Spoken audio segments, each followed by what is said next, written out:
So ito guys, demo naman po natin kung paano mag-operate ng gas spaghetti boiler o pwede natin tawagin na pasta cooker. So model po niya ay MRP-HO56 Maruzen. So ito po yung tubig niya. Ito yung bulb ng tubig niya. So on, off. Ang water inlet po niya matatagpuan po sa ilalim. So ito po yan, 1/2 threaded. Kung mapapansin nyo po, naka 1/2 threaded na po siya. So ginamitan namin ng flexible hose. So punta naman po tayo sa gas inlet. Gas inlet is ito, mapapansin nyo po ito, may patente.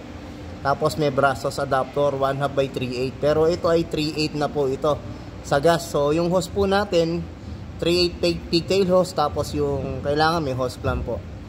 And then yung nasa may gitna naman po, ito para po to doon sa boiler tank natin. So sa cleaning purposes, para gumana po siya, and dito po yung bulb niya. Punta tayo sa harap, buksan natin yung pinto. Ito po yung bulb niya. Pag binaba natin, tatapon yung tubig pababa, nakakapagpalit na tayo ng tubig na luma. So palitan natin ng bagong tubig. Ito po yung bulb niya. And then ngayon, kung mapapansin nyo, meron pong etong flexible hose na clear.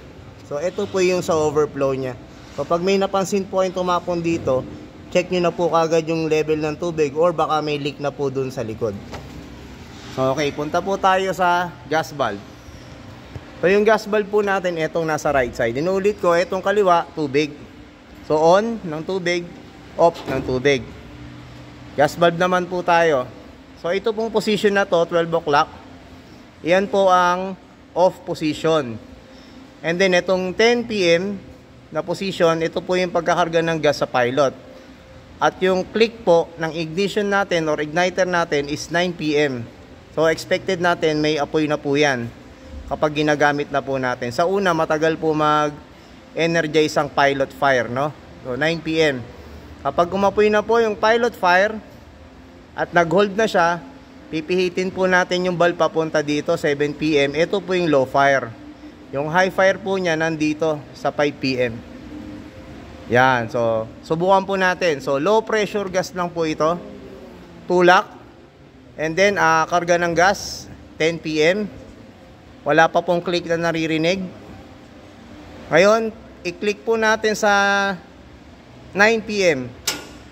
So wala. Ulit po natin.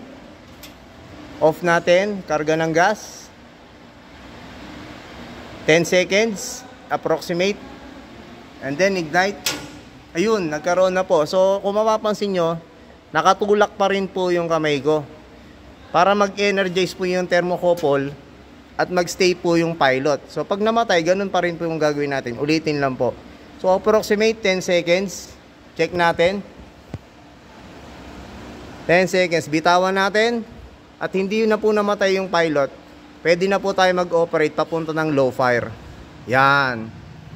Low fire na po yan. Ngayon, sa high fire, lipat natin dito sa may pointer na to. Yan. Kung napansin nyo, mas malakas.